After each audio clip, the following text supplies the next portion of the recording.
ما عمري فكرت انه هذا ترى خط يدوي، يعني كنت محسب صراحة انها يعني خلاص كمبيوتر وفونت موجود وانطبع وانتهينا. لا، طلع هذا الخط اللي قاعدين نقراه احنا واحد شخص انسان قاعد خط القرآن كله بيده من اوله لاخره. فالمصحف الشريف، المصحف المدينة المنورة، لما تفتح من الخلف حتلاقي مكتوب بعون الله وتوفيق تم طبع هذا المصحف، وبعدين في الاخير الخطاط عثمان طه. هو ده هنقابله أول مرة أقابله. بسم الله. السلام عليكم.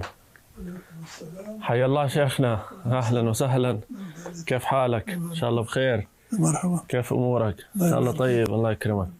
الله يكرمك. عثمان طه، يعني سبحان الله، الواحد يشوف هذه على طول كده مغناطيس يد تقبلها، لأنها يد يعني قضت أكثر من 30-40 سنة في كتابة المصحف. كتبت القرآن بجميع الروايات حوالي 12 نسخة، كله خط يد.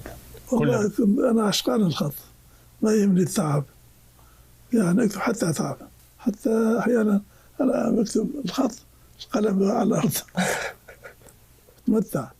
متعة. أي نعم.